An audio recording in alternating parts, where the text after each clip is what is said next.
नमस्कार साथियों,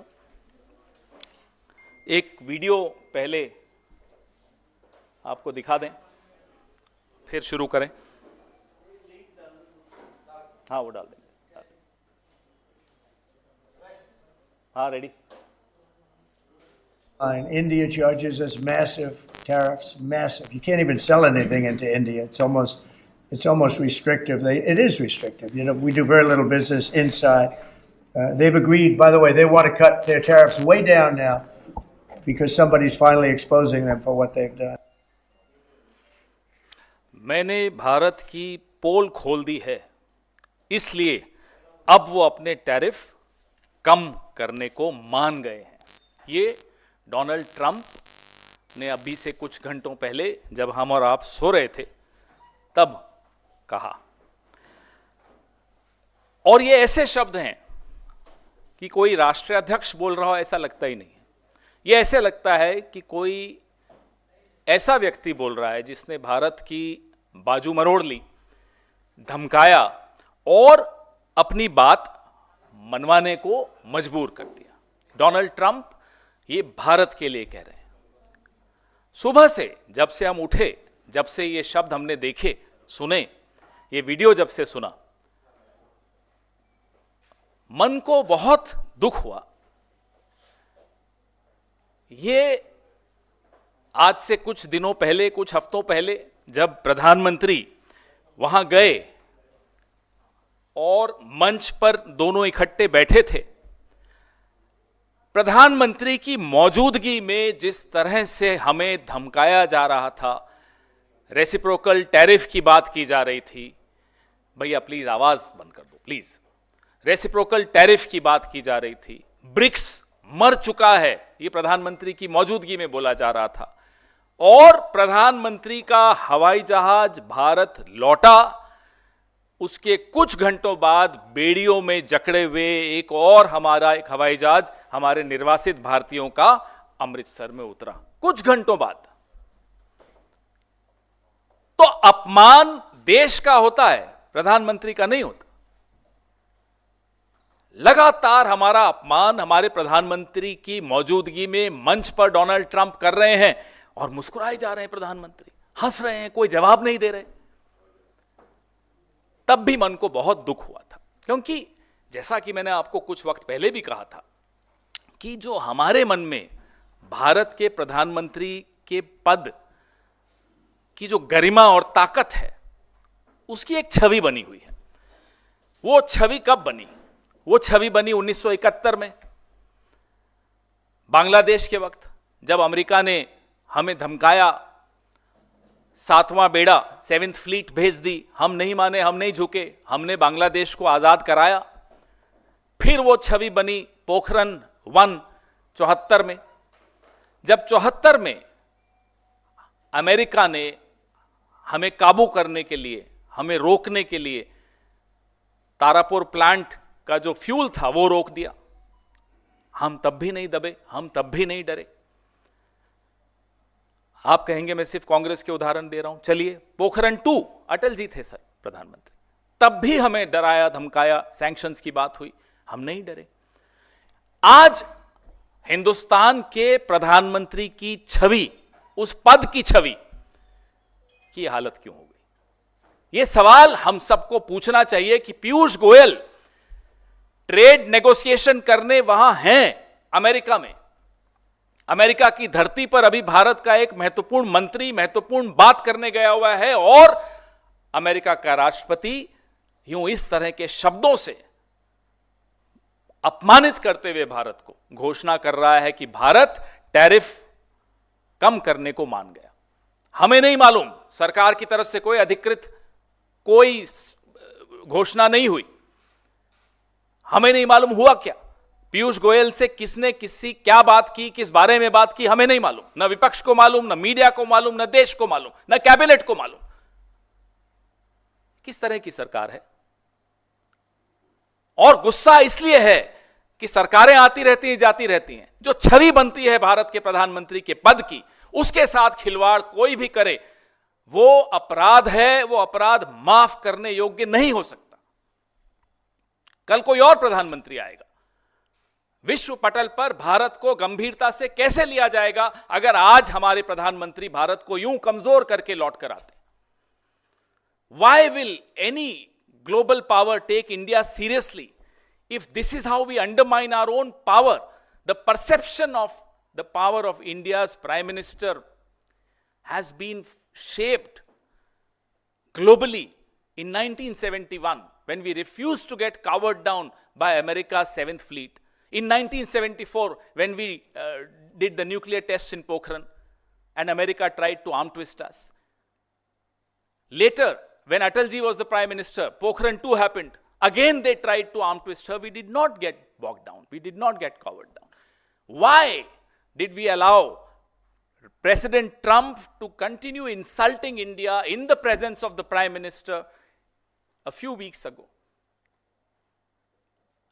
नेपाल जैसा देश, वहां के निर्वासित जब लौट कर आते हैं तो बेड़ियों में जकड़े हुए नहीं होते। हम इतना बड़ा देश, इतना बड़ा बाजार, चलिए बाजार ही मान लें कुछ वक्त के लिए, बाजार की एक ताकत है, कंजम्पशन एक ताकत होती है, उसके बाद हम सरेंडर कर रहे हैं, नाम नरेंद्र काम सरेंडर। यह कैसे चल सकता है? जब ये प्रधानमंत्री बने थे, देश में ये शेर बनते हैं, दहाड़ते हैं, हम पर दहाड़ते हैं, बाहर जाते हैं मालूम पड़ जाता है ये तो मिट्टी का शेर है। तो ये मिट्टी का शेर देश का प्रधानमंत्री है, कोई बात नहीं, देश ने चुना है, मान लेते हैं, लेकिन देश की छवि के साथ खिलवाड़ करने का काम मिट्टी के शेर को हम नहीं दे सकते, ये हम नहीं करने देंगे। और ब्रिक्स का अपमान आपके सामने हुआ। दिक्कत क्या है? पूरे विश्व को समझ में आ गया और ये हमारे लिए बहुत नुकसान की बात है। अरे साहब, ट्रंप मोदी जी से गले मिल रहे थे, वो तस्वीरें वायरल करो। उधर तो मोदी जी से ट्रंप गले मिल रहे हैं, इधर हमारी अर्थव्यवस्था का गला काट रहे हैं, उसमें किसी को कोई दिक्कत नहीं। प्रधानमंत्री की छवि देश के आर्थिक हितों से बढ़कर अगर आप दिखाएंगे और देखेंगे तो यही होगा जो आज हो रहा है। आपकी छवि महत्वपूर्ण नहीं है, देश के हित महत्वपूर्ण है। कनाडा, मेक्सिको, ये लोग खुलकर बुलंद आवाज में ट्रंप को जवाब दे रहे हैं, ट्रंप से सवाल पूछ रहे हैं, ट्रंप को मजबूर कर रहे हैं कि वो उनके खिलाफ टैरिफ्स का जो निर्णय है वो 1 महीना मुलतवी कर लेता है, पोस्टपोन कर लेता है। हम फोन उठा के क्या बात भी नहीं कर सकते? हाउडी क्या था वो, हाउडी मोदी, अब की बार ट्रंप सरकार। इतने अच्छे आपके रिश्ते, आप दम भरते हैं उन रिश्तों का। आखिर कारण क्या है कि प्रधानमंत्री मोदी और विदेश मंत्री एस जयशंकर और अब पीयूष गोयल, ये लोग एक डर के, एक खौफ के साए में क्यों बात करते हैं जब अमेरिका से बात करते हैं? हमारे एमएसएमईज, इस देश का लघु उद्योग, सबसे बड़ी चोट इन टैरिफ्स की हमारे एमएसएमईज को पड़ेगी, इनके दोस्तों को नहीं पड़ेगी जो इनके क्रोनी कैपिटलिस्ट दोस्त हैं। हमें यह समझना है कि आज ये डर क्यों है हमारे प्रधानमंत्री के मन में अमेरिका को लेकर। किस बात से डरते हैं देश के प्रधानमंत्री अमेरिका से, जब कनाडा नहीं डर रहा, मैक्सिको नहीं डर रहा, नेपाल तक नहीं डर रहा, भारत डर रहा है? कारण तो बताइए। क्योंकि 60,000 करोड़ का नुकसान सालाना हमारे को इस निर्णय से होगा। अगर यह निर्णय लिया जा चुका है तो हमें नहीं मालूम, पीयूष गोयल ने हमें नहीं बताया, देश को नहीं बताया, मोदी जी ने देश को नहीं संबोधित किया, पिछले पार्लियामेंट में भी कोई स्टेटमेंट नहीं आया, तो हमें नहीं मालूम कि चुप्पी क्यों है, हम जवाब क्यों नहीं देते। और अमेरिका भी एक गलतफहमी में है। जो बड़ी बड़ी ब्रांड्स, आप पेप्सी देख लीजिए, पिज्जा, बर्गर, अलग अलग ब्रांड्स आप जो देखते हैं, ये माइक्रोसॉफ्ट, गूगल, ये सब अमेरिकन कंपनीज हैं जो भारत के बाजार में हैं, लाभ उठा रही हैं। अगर आप एक विकसित देश हैं, आपकी कंपनियां यहां बाजार हमारे में आकर दुकान खोल रही हैं, तो हम भी एक विकासशील देश हैं, हम भी अपने हितों की रक्षा करेंगे। ठीक है, आज आपको हमारी कमजोर लग रही है सरकार, इसका मतलब थोड़ी कि हमारा देश कमजोर है, हमारा बाजार कमजोर है, हमारा एमएसएमई सेक्टर कमजोर है, ऐसा नहीं है। हिंदुस्तान की ताकत आपने 71 में भी देखी, जब हम वाकई एक कमजोर देश थे, 74 में देखी, कई बार देखी। आज ऐसा क्या हो गया साहब कि इतने ट्रिलियन की इकोनॉमी, विश्व गुरु, फलाना ठिकाना, और ये हालत। तो ये अब मोदी जी को सोचना पड़ेगा कि 150 करोड़ लोगों को इस देश की सरकार ने क्या निर्णय लिया टैरिफ्स को लेकर, वो डोनाल्ड ट्रंप से पता चले। क्या ये उचित है? ये मोदी जी को सोचना होगा। मोदी जी को यह भी सोचना होगा कि इन 150 करोड़ लोगों के आर्थिक हितों की रक्षा कोई डोनाल्ड ट्रंप थोड़े करेगा, वो तो आप ही को करनी है। वोट लेकर आप प्रधानमंत्री बने हो। You are the custodian of the economic interests of these 150 crore people of India. Nobody else will come to rescue you if you are expecting that. और एक जिम्मेदार विपक्ष की हैसियत से भारत सरकार अगर कोई जवाबी कार्रवाई करती है, कोई माकूल जवाब देती है, कोई मजबूत स्टैंड लेती है, हम विपक्ष की हैसियत से उसके साथ खड़े हुए दिखेंगे। अभी अभी आप शेर चीतों से मिलकर आए हो, एक दहाड़ फोन उठाकर डोनाल्ड ट्रंप को सुना देते, हम आपका साथ देंगे, आप दहाड़ो तो। जैसे आप देश के विपक्ष पे, देश के मीडिया पर, देश की सिविल सोसाइटी पर, अपने कैबिनेट कोलीग्स पर, लाल कृष्ण आडवाणी पर, मुरली मनोहर जोशी पर दहाड़ते हो, उसकी आधी दहाड़ डोनाल्ड ट्रंप को सुना देते। हम आपके साथ खड़े होंगे, हम आपको यह वादा कर सकते हैं। बस इतना बता दो कि आप क्या सिर्फ घर पर ही शेर बने हुए या बाहर भी कुछ दिखाओगे? आपके सवाल। क्या क्या सवाल है सर कांग्रेस पार्टी के इस पूरे मसले पर सरकार से? क्योंकि आधिकारिक तौर पर कल भी इस मसले पर विदेश मंत्रालय की तरफ से कहा गया था। आपने खुद कहा कि आधिकारिक तौर पर सरकार ने कोई जानकारी नहीं दी है, ट्रंप के भाषण को अपने आधार बनाया। कल विदेश मंत्रालय ने कहा कि multi sector bilateral trade agreement पे बातचीत को लेकर सहमति पहले ही आपसी बातचीत में बनी थी, वो चर्चाएं चल रही हैं। तो क्या मांग है आपकी सरकार से? देखिए इस मसले साहब, पर हमारे आप केंद्रीय बजट को उठा के देख लिए 2025 और 26 के। आपने अच्छा सवाल पूछा, थोड़ा विस्तृत जवाब देना इसमें उचित रहेगा। हमने अमेरिका जाने से पहले क्या क्या डिस्काउंट अमेरिका को दे दिए इस बजट में, पहले उसका विश्लेषण कीजिए। धमकी आए उससे पहले डर जाना, यह कहां की समझदारी है, यह कहां की स्ट्रैटेजी है कि आपने हार्ली डेविडसन जैसी जो उच्च क्षमता वाली मोटरसाइकिल्स हैं उन पे आयात शुल्क कम किया, बजट में किया। 13 फरवरी को बर्बन विस्की की टैरिफ जो है 150% से घटाकर 100% कर दिया, यह सब जाने से पहले। और वॉशिंगटन के एप्पल्स, सेब पे आयात शुल्क 50% से घटा के 15% कर दिया। अभी धमकी नहीं आई थी, यह धमकी आने से पहले का हमारे कदम है, यह वहां जाने से पहले के हमारे कदम है। आप बताइए, इसमें अखरोट, क्रैनबेरी, डेयरी, बागवानी जैसे जो उत्पाद हैं उन पर टैरिफ करने की बातचीत चल रही है। हमें तो बताओ, देश के किसानों को तो बताओ, देश के एमएसएमईज को तो बताओ। किसको कॉन्फिडेंस में लिया आपने? देश के विपक्ष को आपने कॉन्फिडेंस में नहीं लिया, देश के एमएसएमई सेक्टर को आपने कॉन्फिडेंस में नहीं लिया। सीसीईए की मीटिंग कब हुई, इस पर क्या चर्चा हुई बताइए? कैबिनेट में तो कोई मीटिंग हुई होगी, पार्लियामेंट तो चले आप छोड़ ही दीजिए, आपकी कितनी श्रद्धा है आपकी पार्लियामेंट में हम जानते हैं। तो आप ये बताइए कि लगातार आप चर्चाएं कर रहे हो देश की किसानी के सेक्टर, एग्रीकल्चर सेक्टर में। कल इंडिया टुडे का एक कॉन्क्लेव था, उसमें जो सेक्रेटरी, कॉमर्स सेक्रेटरी अमेरिका के, वो क्या बोल के गए, क्या जवाब दिया आपने? तो आप धमकी आने से पहले डर रहे हो, हम क्या उम्मीद करेंगे कि आप हमारे हितों की रक्षा करोगे?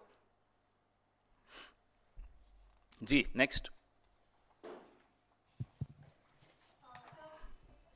इसी पे विद टाइम्स ना, मुझे डर लगता है ना कुछ और ही पूछ लें। अरे इस पे रहिए, बहुत इंपॉर्टेंट। इसी से रिलेटेड है sir, because US has basically also given a threat kind of a thing that reciprocal tariff will be imposed upon India if they won't cut down these tariffs which are being levied upon the US.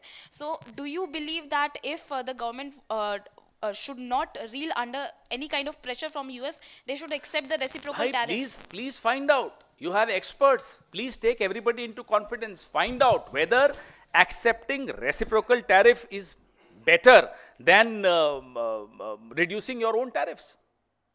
Please find out. Please discuss. Have a debate.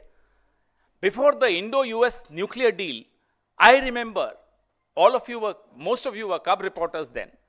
There was widespread debate in the parliament, outside the parliament, on television media, in print media, everywhere the people were debating it. Almost everybody was equipped with information that how will it help India, what are the pros and cons, what is the price that India is paying. Everybody was equipped with that knowledge. How come we are not even aware, as the leading opposition party of the country, we are not aware that what are the contours of this conversation which Mr. Piyush Goyal is having in the US? We get to know from Donald Trump.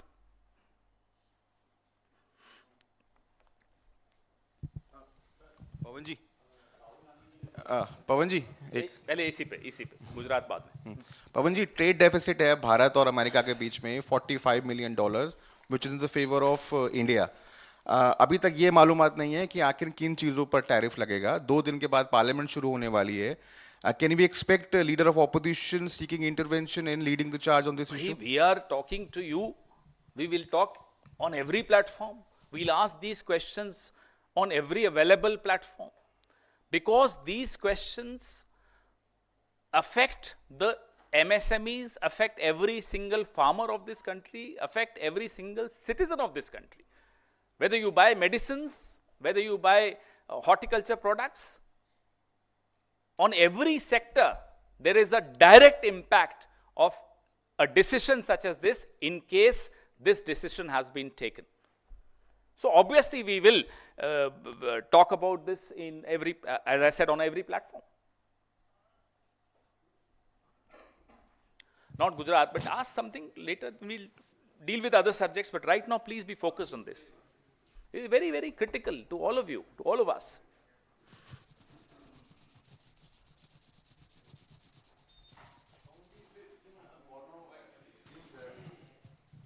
Nobody knows what exactly has been done with this decision. So, say for example, if like for now, it seems that the decision might have been taken of this reciprocal tariffs that America is talking about. So, what do you think as opposition? What is the remedy for this? You talked about playing a constructive role if and when government approaches you, which is unlikely. At least the under the government present should- circumstances. But what is the remedy? That's better for this Fair. country. At least the government should come across as a government which is firm in its and consistent in its intent to protect the interests of Indian farmers, Indian consumers, Indian manufacturers, Indian traders. We don't even know. There is no clarity. So our first demand is please have some clarity. Our second demand is please have conversations with the opposition, with your CCEA, with the experts. Have a debate in the country. Because it affects not just Mr. Modi. I don't think it affects him at all. I wish it had affected him. He doesn't come across as a man affected by this. So we are all stakeholders of any decision taken and conveyed to us by Donald Trump, not even our own government. So how do we know? As I said, the contours of this agreement, the contours of the tariff structure need to be shared with all of us.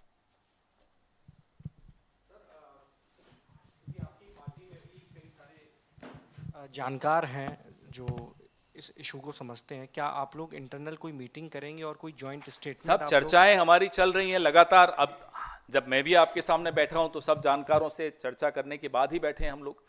तो जाहिर सी बात है कि internally we are equipped to not just help the government with suggestions, constructive suggestions. After all, that's the role of a responsible opposition party, and we are happy to play that role. Provided, we come much later. His own cabinet colleagues are not aware of what's happening. We come much later in the pecking order. So, we need to first be told, have you consulted anyone? When was the CCEA meeting, when did it take place?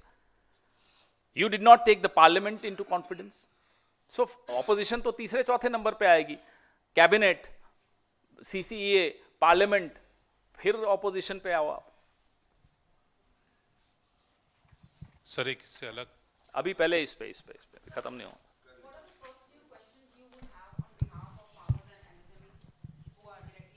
Look, our questions right now are directly targeting the government. We demand answers from them. Why have you surrendered India's national and strategic interests? If you have, we don't know. What was your Minister Piyush Goyal doing in the US when President Donald Trump unilaterally announced that India has agreed to reduce tariffs? Isn't suffering reciprocal tariffs better than reducing your own tariffs? Have you had a conversation? Have you had discussions with experts? Have you had discussions within the government and with the opposition? Who have you taken into confidence before taking such a strategic decision, in case the decision has been taken? I keep adding this qualifier because there is no official statement from the government yet. We are only going by what Donald Trump has said. Union cabinet, was Union cabinet consulted? The CCA meeting, did it take place? Of course, the parliament, we all know, was not consulted. So what about other political parties? Well, if Mexico and Canada can pick up the phone and talk to Donald Trump in a firm voice, have we done that? We don't know. Has the Prime Minister picked up the phone and spoken to his friend? Has the Modi government surrendered the interests of our farmers, for MSMEs, to benefit some select crony friends? Why this pressure? Why this fear? Why this silence? Why this, as I said, why this surrender, Modi?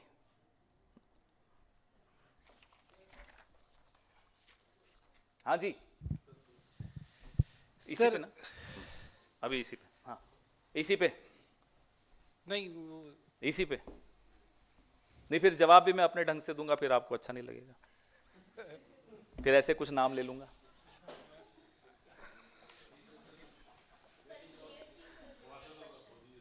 अरे पहले इस पे तो आने दीजिए।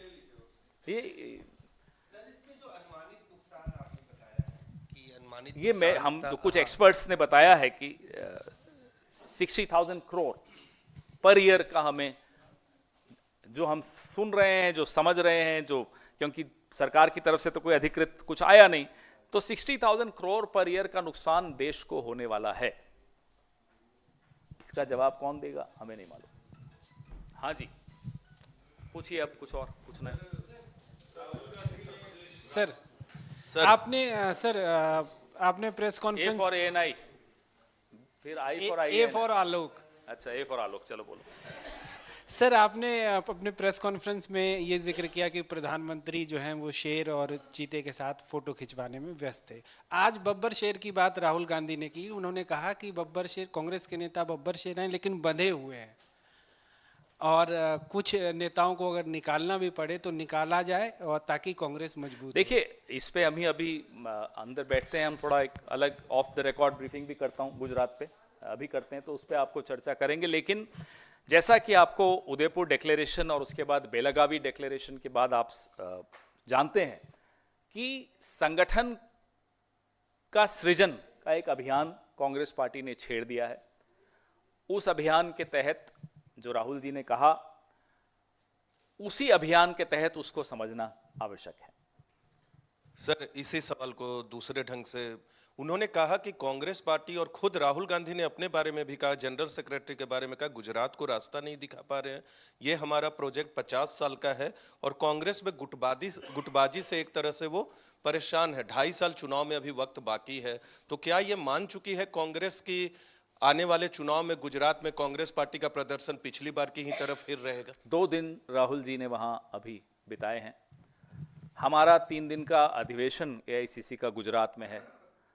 आपको क्या लगता है हम बेंगलोर में कर सकते थे, हम हैदराबाद में कर सकते थे, हम शिमला में कर सकते थे, हम रांची में कर सकते थे, हम जम्मू कश्मीर में कर सकते थे, हमने दिल्ली में भी कर सकते थे, हमने क्यों गुजरात चुना? अगर एक पार्टी, विपक्ष की पार्टी गुजरात में जाकर अपना 3 दिन का अधिवेशन करना चाहती है, वो क्या कहते हैं ना मोदी जी, क्या घर में घुसकर क्या कहते हैं वो?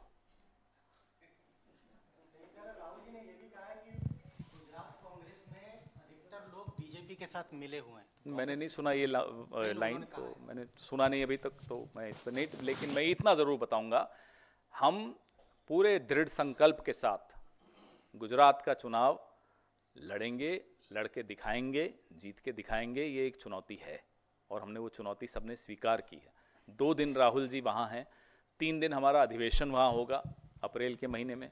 आप सब भी आमंत्रित हैं, आइएगा, आपको दिख जाएगा। Sir, one question related to GST, because Congress has been raising this issue of the complicated tax system. Earlier, a controversy has erupted for popcorn, and now it is for donuts, as Bombay High Court is going to donuts and cakes. Bombay High Court is going to determine that whether a 5% tax should be imposed upon it, or 18%, which is the rate which is being fixed by the government of India. The manner in which this complication is coming up, what's the take of the Congress party? But are you sure the finance minister eats donuts? So I don't know, if she doesn't eat donuts, then we are in for trouble. Then we'll face the highest slab on donuts, because like onions, like popcorns. So first of all, I think the finance minister should send us all a list of what all she eats and she doesn't eat, and then the policy of GST will be decided. But the GST issue is as we have been saying right from the day the GST was implemented amidst great pomp and show, that it has to be simplified. GST across the world is a very simplified tax structure. Only in India there is an exception, that we have so many slabs and very confusing slabs. So instead of simplifying the tax structure, GST in India has ended up as a tool of harassment, not just for traders, for state governments, for consumers, for everyone. Sir, Uttar Pradesh के उप मुख्यमंत्री केशव प्रसाद मौर्य ने सलाह दी है कि कांग्रेस को अपना नाम बदलकर मुस्लिम लीग कर लेनी चाहिए। उन्होंने कर्नाटक के बजट को लेकर कहा है कि वहाँ पे पैसा किसानों के लिए, नौजवानों के लिए खर्च नहीं किया जा रहा, इमामों के वेतन पे खर्च किया जा रहा है।